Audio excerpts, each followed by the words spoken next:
নদী, প্রকৃতি আর আদিম জীবনযাপন মিলিয়ে গড়ে ওঠা এক সুন্দর জীবন, যার নাম চর জীবন, যেখানে মিশে আছে হাজার বছরের গ্রামীণ জীবনধারা আর নদীর গল্প।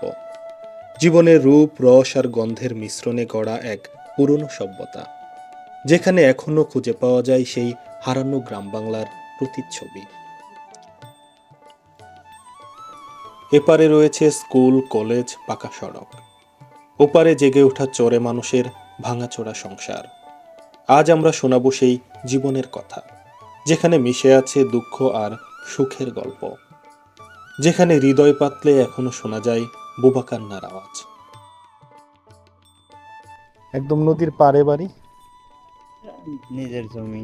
নিজের জমি? আগে কি এই পাশে ছিল নাকি? আগে এইখানে বাড়ি ছিল, পরে ভাঙ্গে অন্য পাশে গেছেন? অন্য পাশে গেছি, পরে আবার এটা উঠছে, আবার এই জায়গায় আসছে। আবার আসছেন? কিছুর জন্য আপনাদের এই পারে যাতায়াত করতে হয় প্রতিদিনই, না? হ্যাঁ, প্রতিদিন এই যে নিত্য এটা কি নিছেন? প্রয়োজন। পাটি? হ্যাঁ, পাটি নিলাম। পেছনে ফেলে আসলাম এক নগর সভ্যতা, যাচ্ছি এক অচেনা চরের উদ্দেশ্যে, যেখানে মাত্র দুটি পরিবারের বসতি। আমাদের মাঝি ভাই লগি হাতে এগিয়ে নিয়ে যাচ্ছে তার নৌকাটি। এই নৌকায় আমাদের যাত্রী জিন্না ভাই আর তার একমাত্র ছেলে। জিন্না ভাই এপারে এসেছিল মসজিদে নামাজ পড়তে। আমরাও শুক্রবারের জুম্মার নামাজ শেষে জিন্না ভাইয়ের নৌকায় করে চলে আসলাম এপারের গহীন এক চরে। কয়েক বছর আগে জেগে ওঠা এই চরে মাত্র দুটি পরিবার বসতি করেছে। জিন্না ভাইয়ের ছেলে মসজিদ থেকে আসার পথে রুটি কিনে নিয়ে এসেছে। চরের মানুষের এই রীতি আজও ধরে রেখেছে দারুণভাবে। এই পাশে তো কারেন্টের কোনো ব্যবস্থা নেই? না। সোলার করে নিছেন নাকি? সোলার তৈরি। এই যে ছোটখাটো কাজে ওই পাশে যাওয়া লাগে, কষ্ট হয় না? কষ্ট হয়, কষ্ট হইলেও স্বীকার করে নেওয়া লাগে। আর জিন্না ভাইয়ের পিছু পিছু আমরা তার বসতি বাড়ির পাশে, দুর্গম এক চর। ওপাশেই নগর সভ্যতা, বাজার ঘাট, সব আধুনিক ব্যবস্থা আছে। আর এপাশেই দুর্গম এক চর, যেখানে বসতি গড়েছে কিছু অসহায় মানুষ, যাদের বসত বাড়ি নদী ভাঙনের কবলে পড়ে বিলীন হয়েছিল। আবারও বসত বাড়ি জেগে ওঠার পর তারা এই দুর্গম চরে, এই পাথারে এসে বাড়ি করে আছে। ছোট্ট একটু কাজেও এই মানুষগুলোকে যেতে হয় ওপারের নয়ারচর হাটে। ছোটোখাটো বিস্কিট থেকে শুরু করে সামান্য প্রয়োজনে এই মানুষগুলোকে ছোট্ট এক খেয়া নৌকা করে, আমরা যেটি দিয়ে আসলাম এরকম খেয়া নৌকা করে যেতে হয় ওপারের ঘাটে। এ এক অনিশ্চিত জীবন। এপাশে বাড়িঘরের চারপাশে বিভিন্ন ধরনের ফসলের আবাদ হয়েছে। চরের মানুষেরা নিজেদের বাড়িতে পুষেছে হাঁস মুরগি, আর বাড়ির আঙিনায় লাগিয়েছে বিভিন্ন ধরনের সবজি। প্রিয় বন্ধুরা, আসসালামু আলাইকুম। আশা করি সকলে ভালো আছেন। এই মুহূর্তে আমরা আছি কুড়িগ্রাম জেলার রাজীবপুর উপজেলার ময়নার চর, ব্রহ্মপুত্রের কুল ঘেঁষা একটা নতুন চর, যেখানে মাত্র দুটি পরিবারের বসতি। আজ আমরা আপনাদের দেখাবো ব্রহ্মপুত্রের পাড়ে কিভাবে বসবাস করছে এই দুটি পরিবার এবং কিভাবে টিকে আছে তারা বছরের পর বছর ধরে। কত বৈচিত্র্য একটা জীবনে! প্রতিটা ঋতুতে এই মানুষগুলোকে মোকাবেলা করতে হয় নানা প্রতিকূলতা। কখনো অতিবৃষ্টি, কখনো খরা, কখনো আবার ভয়ঙ্কর বন্যা। বছরের প্রায় প্রত্যেকটা সময়ে এই মানুষগুলোকে মোকাবেলা করতে হয় নানা প্রতিকূলতা। শীত জেঁকে বসেছে উত্তরের এই জনপদে। আবাদ হয়েছে শীতকালীন নানা ফসল। এর মধ্যে রয়েছে পেঁয়াজ, রসুন, ভুট্টা, মূলা, আরও কত কি। এই মানুষগুলো শীতের এই সময়টা অনেক ধরনের ফসলের আবাদ করে থাকে। এর মধ্যে উল্লেখিত ফসলগুলো অন্যতম।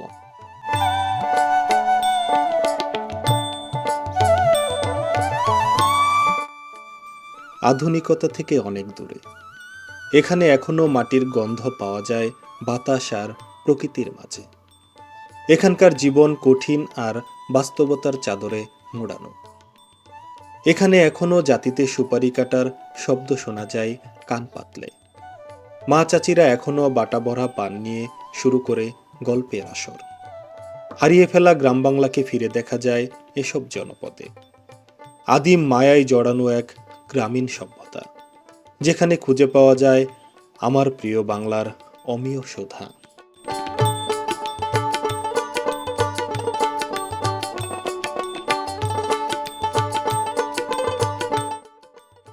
উপরে নীলাকাশ, নিচে উন্মুক্ত আউরি ঘরে বাঁধা গবাদি পশু। চরের মানুষেরা কতটা কষ্টে জীবনযাপন করে তার কিছুটা বোঝা যায় এই দৃশ্য থেকে। চারপাশেই ব্রহ্মপুত্র নদ, মাঝখানে এক দ্বীপ ভূখণ্ড। সেখানেই বসতি গড়েছে স্বপ্নবাজ এই মানুষেরা। এখান থেকে যে এই মানুষগুলো চলে যাবে তার কোনো উপায় নেই। কারোর আছে এক টুকরো জমি, কারোর তো আবার তাও নেই।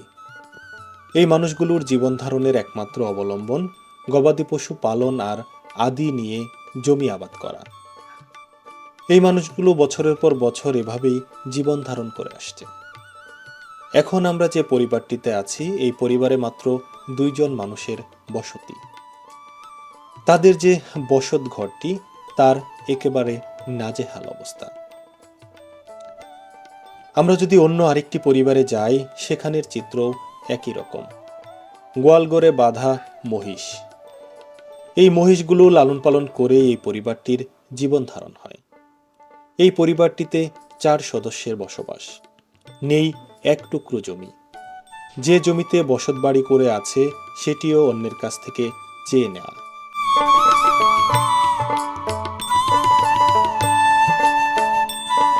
নদীর বুকে জেগে ওঠা এক একটি চর যেন জীবনের নতুন পাঠশালা। এখানে বসবাস করা মানুষগুলো প্রতিদিন প্রকৃতির সঙ্গে লড়াই করে বাঁচে, আবার প্রকৃতির কাছ থেকেই নেয় জীবিকার প্রধান অবলম্বন।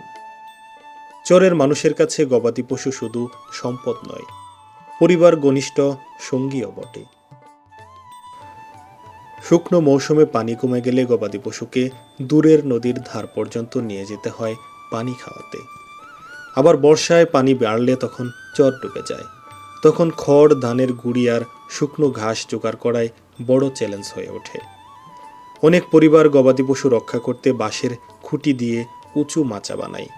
কেউ বা দূরের কোনো আশ্রয় কেন্দ্রে নিয়ে যায় গবাদি পশুগুলোকে। গবাদি পশুর দুধ, বাছুর সবই চরবাসীর জীবিকা। বাজারে দুধ বিক্রি থেকে শুরু করে কৃষিকাজ সবই নির্ভর করতে হয় গবাদি পশুর উপর। তাই চরবাসীর জীবনে গবাদি পশু পালন একটি অপরিহার্য অংশ হয়ে উঠেছে। দুর্গম এই চরগুলোতে প্রায় প্রত্যেকটি বাড়িতেই গবাদি পশু পালন হয়ে থাকে। কৃষিকাজের পাশাপাশি গবাদি পশু তাদের অর্থনীতির মূল চালিকা শক্তি। এই মহিষগুলোকে বছরের পর বছর ধরে লালন করছে এই পরিবারটি। প্রতি বছরে এই মহিষ বিক্রি করে তারা কিছু অর্থ উপার্জন করে। থাকার জায়গা, বসত বাড়ি, পাশেই হচ্ছে গোয়ালঘর, গবাদি পশু রাখার জায়গা। গবাদি পশু এবং মানুষের সহ অবস্থান এই চরে এসে আমরা লক্ষ্য করছি।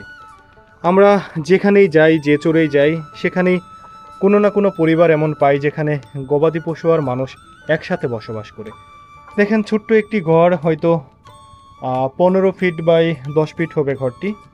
আর এই ঘরে শুধু মানুষের জন্য জায়গা হচ্ছে এই চৌকি, যার উপরে বিছানা করা, পাশে হচ্ছে ব্যাটারি, এইটুকু ছাড়া বাকি যে জায়গাটুকু এখান থেকে শুরু করে পুরোটাই গবাদি পশু রাখার জায়গা। মূলত এই মানুষগুলো কৃষিকাজ এবং গবাদি পশু পালন করার জন্যই এই চরে অবস্থান করে থাকে। এই বাড়িতে গবাদি পশুগুলোর মধ্যে রয়েছে হাঁস, মুরগি, ছাগল, ভেড়া, গরু সহ আরও বিভিন্ন ধরনের গবাদি পশু। এই পরিবারটি একদমই কৃষি নির্ভর একটি পরিবার। তাদের জীবন ব্যবস্থা গড়ে উঠেছে গবাদি পশু আর আবাদ মৌসুমের মধ্য দিয়ে। এই ধরনের চরগুলোতে পুরুষ এবং মেয়েরা সমানতালে কাজ করে একটা সংসারকে টিকিয়ে রাখার জন্য। একটা সংসারে পুরুষ এবং মহিলার সমান অবদান রয়েছে এই চরের পরিবারগুলোতে। এখানে যে আপাকে দেখতে পাচ্ছি, উনি একাই এতগুলো গরু, বাছুর এবং ওনার সংসারটিকে আগলে রেখেছে। এই বাড়ির কর্তা ভাই চলে গেছে কোনো চোরের মাঠে। সারাদিন চোরের মাঠে কাজ করে সন্ধ্যা হলে আবার ফিরবে তার বসত বাড়িতে। আর এভাবেই সারাদিন এই সংসারটিকে আগলে রেখেছে এই আপা। একটু আগে এই আপা চোরের উর্বর জমি থেকে ঘাস তুলে এনে ছাগলকে দিচ্ছিল। আমরা অবাক হয়ে দেখছিলাম তার পরিশ্রমের দৃশ্য। একটা মানুষ সংসারকে আগলে রাখার জন্য কতটুকু পরিশ্রম করতে পারে তা আসলে এই দুর্গম চরগুলোতে না আসলে বোঝা যায় না।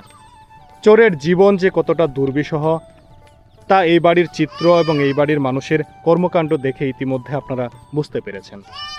আমরা যে রাস্তা ধরে এগোচ্ছি এটিকে রাস্তা বললে ভুল হবে, একটা জমির ঠিক মাঝখানের একটা জায়গা ধরে এগোচ্ছি, কারণ সামনের যে বাড়িটি সেটি যেতে হলে নেই কোনো রাস্তা। দুপাশেই আবাদ হয়েছে ভুট্টার চারাগুলো মাত্র 6 থেকে 8 ইঞ্চি লম্বা হয়েছে। আর কয়েকদিন পরে এই ভুট্টা গাছে পুরো সবুজ হয়ে যাবে চোরের এই তৃণভূমি। আমরা সামনে দেখতে পাচ্ছি একজন বয়োজ্যেষ্ঠ আঙ্কেল, তিনি জমিতে পাইপ ছড়াচ্ছে, হয়তোবা এই জমিগুলোতে পানি দেওয়া হবে একটু পরে। চাচা আসসালামু আলাইকুম, ভালো আছেন চাচা? চাচার বাড়ি কোনটা? ওই পারে। আচ্ছা, এপারে কি আসছেন শুধুমাত্র আবাদ মৌসুম করার জন্য? আচ্ছা, এখন মানে এখানে কি দিবেন? এই যে পাইপ ছড়াচ্ছেন, পানি ছাড়বেন ভুট্টা খেতে, এনে তো একদম বালু মাটি, তবে এখানে মনে হয় তুলনামূলকভাবে বেশি পানি দেওয়া লাগে না? আচ্ছা, এই বালু জমিতে ভুট্টা ভালো হয় নাকি এর থেকে একটু শক্ত জমিতে ভালো হয়? একটু শক্ত জমিতে ভালো হয়। ভালো হয় পানিটা না? কম লাগে। এই যে এখানে কি বাদাম হইতো না, যেখানে এই জমিগুলা? বাদামে আরেক জায়গা আছে লাভ হয়। বাদাম লাভ হয় নাই না? ভুট্টা কতটুকু লাগাইছেন? আড়াই বিঘা, 10 কাঠা, 3 বিঘা। প্রায় 3 বিঘার মতো আর কি। এই ভুট্টাগুলা কি মাসে নামবে? চৈত মাসের শেষ দিকে। চৈত মাসের শেষের দিকে ভুট্টাগুলা নামবে। আপনারা কি বিক্রি করেন এই নয়ারচর হাটেই নাকি দূরেও যায়? এখানে এখানেই বিক্রি। চরের দুর্গম আরও একটি বাড়ি, ওপাশেই ব্রহ্মপুত্র নদ আর তার ওপাশে হচ্ছে নয়ারচর হাট। নয়ারচর হাটের পাশের যে ব্রহ্মপুত্রের ধারা তার এপাশেই তৈরি হয়েছে নতুন এক চর, যে চরে বসতি করেছে মাত্র 2টি পরিবার। আমরা ওপাশে একটি পরিবারের গল্প শোনালাম আর সামনে আমাদের আরও একটি পরিবারের ছবি। এই পরিবারগুলো মূলত কৃষিকাজ এবং গবাদি পশু লালন পালনের জন্য চরের এই সকল জায়গাগুলোতে বসবাস করে থাকে। ব্রহ্মপুত্রের পলিজমা জমিতে আবাদ হয়েছে বিভিন্ন ধরনের ফসল, আর এই ফসলগুলোকে ঘরে তোলা এবং বিভিন্ন রক্ষণাবেক্ষণের কাজের জন্য তাদের ঠিক এই জায়গাটাতে অবস্থান। আমরা বাড়ির এপাশে লক্ষ্য করছি কয়েকটি গরু বাঁধা। মূলত এই সকল চরাঞ্চলে গবাদি পশু এবং কৃষিকাজ তাদের অর্থনীতির মূল চালিকা শক্তি। উন্মুক্ত এক আউরিঘরের চারপাশে রয়েছে গবাদি পশু বাঁধা, আর বাড়ির গৃহিণী গবাদি পশুগুলোকে পানি খাওয়ানোর জন্য চারিটি পরিষ্কার করছে। এ যেন আদি গ্রাম বাংলার এক প্রতিচ্ছবি।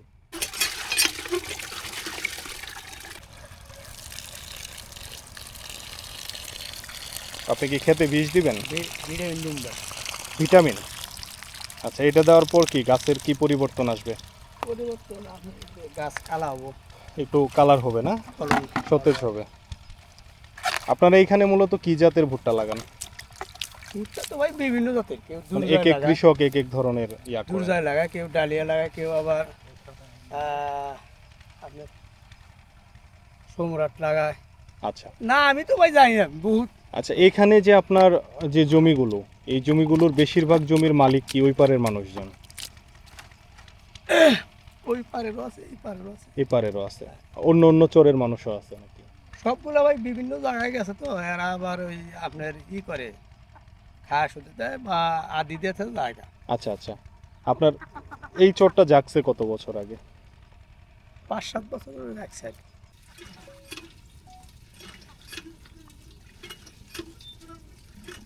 বিস্তীর্ণ ফসলি জমি, বিস্তীর্ণ এই ফসলি জমিতে আবাদ হয়েছে ভুট্টার।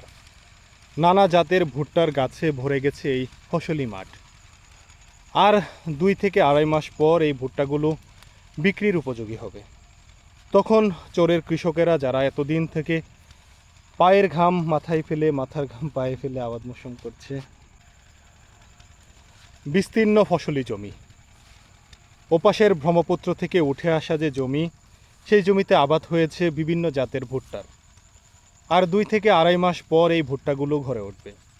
তখন যে সকল কৃষকেরা বিভিন্ন ধার দেনা করে এই ফসলি জমি প্রস্তুত করছে, তাদের ঘরে হাসি ফুটবে। এই মুহূর্তে আমরা যে চরে আছি, এই চরে মাত্র 2টি পরিবারের বসতি। এমনই এক দুর্গম চর, যার চতুর্পাশেই রয়েছে ব্রহ্মপুত্র নদ।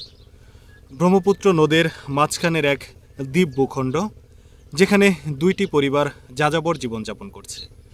সেই 2টি পরিবারের যাযাবর জীবনযাপনের গল্প, তারা কিভাবে আছে, কিভাবে এই দুর্গম জায়গায় তারা টিকে আছে, সেই গল্পটি আজকে আপনাদের সামনে তুলে ধরব। দুর্গম এক চর, বাড়ির সামনেই রয়েছে খুরকিঘর, যেটিকে আমরা খুপি হিসাবে চিনি। এই বাড়ির হাঁস মুরগি এই খুপিতে রাখা হয়। এপাশে তাদের বসতি বাড়ি, আর এই পাশটাতে রয়েছে তাদের রান্নাঘর, আর এই পাশটাতে তারা রাখে নিজেদের গবাদি পশুগুলো। এখন দুপুরবেলা, দুপুর গড়িয়ে বিকাল হতে চলল। চরের মানুষের মহাব্যস্ততা মাঠের কাজে। এই মানুষগুলোর কাজ যেন শেষই হতে চায় না। তাই তো পরিবারে আমরা কিছুক্ষণ আগে তাদের দেখা পেলেও এখন কাউকেই দেখতে পাচ্ছি না। ঘরের একটি কোনায় রাখা হচ্ছে খালই। যমুনা থেকে যে মাছগুলো ধরা হয়, সেই মাছ খালইতে রাখা হয়। গ্রাম বাংলার এক প্রাচীন সংস্কৃতি। এভাবেই গ্রাম বাংলার মানুষেরা আগে মাছ ধরে তাদের খালইতে রাখত। খালইয়ের প্রচলন এখন অনেকটাই উঠে এসেছে, তবে এই ধরনের চরগুলোতে এখনও এর প্রচলন সমান হারে লক্ষ্য করা যায়। এপাশে তাদের আরও একটি রান্নাঘর। এখানেই রান্না হয় এই পরিবারটির 3 বেলার খাবার। আজকে দুপুরেও গৃহিণী রান্না করে চলে গেছে মাঠে। মাঠ থেকে ফিরবে সেই সন্ধ্যাবেলা। এই চরে নেই বিদ্যুতের ব্যবস্থা, তাই তো সোলার প্যানেলের উপর নির্ভর করতে হয় এই পরিবারগুলোর। এপাশে গৃহস্থলী বিভিন্ন জিনিসপত্র রাখা। এই পাশটাতে রাখা হচ্ছে ঘাস কাটার একটি অস্ত্র, তার পাশে রাখা কোদাল। এপাশেই রয়েছে একটি খন্তা। সামনেই রয়েছে একটি খাঁচা, যেখানে হাঁস মুরগি থেকে শুরু করে ছাগল ভেড়ার বাচ্চা সবকিছুই তারা এই খাঁচার নিচে ধরে রাখে। এপাশেই বাচ্চা সহ ঘুরে বেড়াচ্ছে একটি মুরগি। চোরের এ সকল বাড়িতে হাঁস মুরগি গরু ছাগল ভেড়া সবকিছুই পালন করা হয় সমান তালে। যেহেতু এই মানুষগুলো পুরোপুরি কৃষির উপর নির্ভরশীল, তাই তো আবাদ মৌসুমের পাশাপাশি তারা বিভিন্ন ধরনের গবাদি পশু লালন পালন করে। এতে একদিকে যেমন তাদের অতিরিক্ত অর্থ উপার্জন হয়, অন্যদিকে মাংসের চাহিদা পূরণ হয় তাদের বাড়ির আশেপাশ থেকেই বা নিজেদের গবাদি পশুগুলো থেকেই। বাড়ির সামনে সুন্দর একটি লাউয়ের মাচা। চরের মানুষেরা ঘরের চারপাশে যতটুকু জায়গা রয়েছে সেখানেই বিভিন্ন ধরনের সবজির আবাদ করে। তারও একটি চিত্র আমরা এই দুর্গম চরে এসেও লক্ষ্য করছি। আমরা গৃহস্থ বাড়ির ভেতরে প্রবেশ করছি। একেবারেই সাদামাটা জরাজীর্ণ এক গৃহস্থ বাড়ি। এই বাড়িটির টিনের চাল থেকে শুরু করে চারপাশের বেড়া সবকিছুই তৈরি হয়েছে সন দ্বারা। এই সনগুলো এই চোরেরই। এই চোরের বিভিন্ন সন, যেটিকে চোরের মানুষেরা কাইসা বলে, সেই সনগুলো শুকনোর পরে আসলে ঘরের বেড়া দেওয়ার উপযুক্ত করেছে এই মানুষেরা। একেবারেই সাদামাটা গ্রামীণ গৃহস্থ বাড়ি, কিন্তু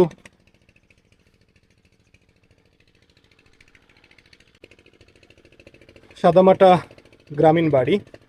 এপাশে বিছানো জায়নামাজ, সুন্দর করে নামাজের জায়গা করে রাখা। এতে বোঝা যাচ্ছে যে এই পরিবারটি অত্যন্ত ধর্মপরায়ণ। উপরে একদমই আমার ঠিক উচ্চতার সমান এই ঘরের উচ্চতা। উপরে যখন রোদের তাপ থাকে, তখন নিচে এই পরিবারটি কিভাবে বসবাস করে তা আসলে অনেকটাই অনুমেয় যে এখানে কি পরিমাণ গরম পড়ে। এখানে সুন্দর করে একটি মাচা করে রাখা, আর মাচার উপরে বিভিন্ন ধরনের গৃহস্থলী পণ্য রাখা। আর এ পাশটাতে দেখা যাচ্ছে কিনা ক্যামেরায় আমি জানি না, এ পাশে হচ্ছে একটি মুরগি বসিয়ে দেওয়া রাখা একটি মাটির পাত্রে। আপনার মাথায় তাহলে এটা কিসের বোঝা? ঘাস উঠাইতেছেন? এগুলো কি গরুর জন্য? এভাবে কি প্রতিদিনই চরে আসেন? হ্যাঁ আসাই লাগে এখন আপনার আবাদ মৌসুম কি এই পাশে না? ভুট্টা কিন্তু আপনার বাড়িটা কি ওই পাশে? বাড়ি বাড়ি ওই দক্ষিণ পাশে। তার মানে প্রতিদিন এভাবে নৌকায় পার হন হয়ে হচ্ছে চরে কাজ করতে আসেন।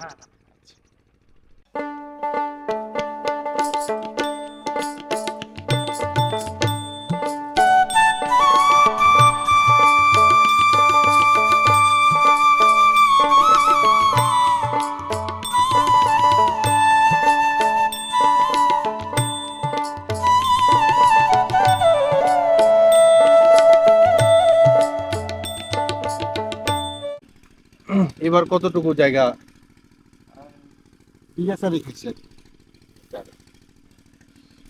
মানে 4 বিঘাতে ভুট্টা করছেন। এখানে যে জমি জমাগুলো এগুলো মোটামুটি সবই তো ওই পারের মানুষের। এই পারে যে 2টা পরিবার বসবাস করে এদের আসলে এদের কিন্তু এই পরিবার মনে করেন জমি নেই।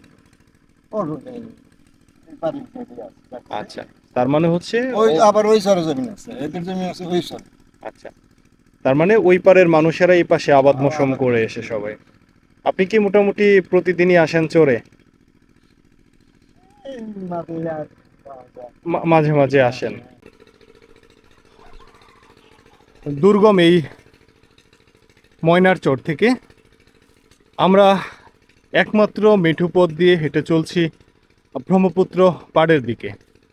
ব্রহ্মপুত্র পাড়ে রয়েছে এই ঘাট থেকে ওপারে যাওয়ার একমাত্র অস্থায়ী নৌকাঘাট। পানি বাড়া কমার সাথে সাথে এই নৌকাঘাটগুলো স্থানান্তরিত হয়। এখন এই রাস্তার ঠিক সামনেই নৌকাঘাটটি অবস্থিত। এমনই এক দুর্গম চর যেখানে 2টি পরিবার বসবাস করছে জরাজীর্ণভাবে। না আছে কোনো আধুনিক সুবিধা, না আছে জীবনের অতিরিক্ত জৌলস। সাদামাটা এক গ্রামীণ বসতি। দুর্গম এই ময়নার চর থেকে বিদায় নিচ্ছি। এই মুহূর্তে আছি ব্রহ্মপুত্র নদীর ঘাটে। প্রিয় বন্ধুরা, দেখা হবে নতুন কোনো ভিডিওতে নতুন কোনো জায়গায়। সে পর্যন্ত সকলে ভালো থাকবেন, সুস্থ থাকবেন। আল্লাহ হাফেজ।